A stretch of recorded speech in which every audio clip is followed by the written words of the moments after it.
Now, these talks come as Germany prepares to take on the rotating presidency of the European Union. So, as Europe faces its worst crisis since the Second World War, is Germany's presidency a good thing, therefore?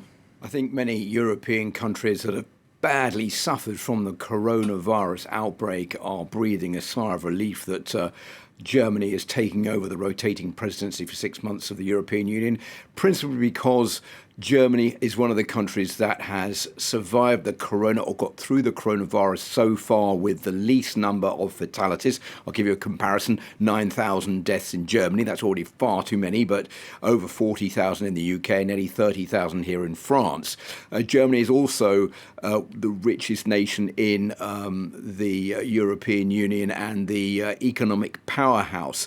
And a very important aspect here is that Angela Merkel herself has done a complete U-turn on her philanthropic outlook towards other members of the European Union. She's been one of the motors of this 750 billion euro bailout plan for the countries that have been worst affected by the coronavirus, in a plan of grants that are non-repayable to the countries that are worst hit, for example, Spain and Italy and Portugal, which will be a welcome break for them. She is saying this is the time we have to be in solidarity with those countries, because if they go down, they will bring the rest of Europe with them, and that is why we have to give them this money. Now, what is very important here is that, of course, not everybody in Europe agrees with what Angela Merkel is doing.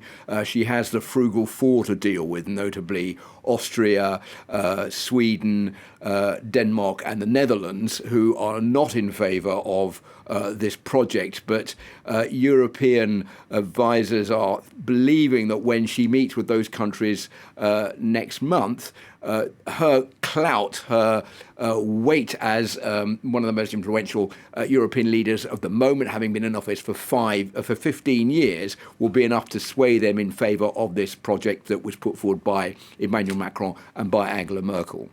OK, now we're looking at pictures of them on the screen just behind you there, having those discussions live in a rather lovely-looking garden. I'm wondering to myself, what language are they speaking? But I have something else I want to ask you, which is, is Europe ready to let Germany take even more control? Briefly, if you will. Well, I think it doesn't really have a choice, because Europe is, as Angela Merkel has said, going through its worst economic crisis, worst crisis since the Second World War, and it does need a strong motor to bring it out. Now, the original powerhouse of France and Germany has now moved onto Germany's side, because France has got more Euroscepticism. Emmanuel Macron is struggling in France in the polls, whereas Angela Merkel is at the end of her chancellorship. She wants to make sure she leaves a legacy. She's got a second win with the coronavirus. So I think she is becoming a much more energetic leader in these last few months of her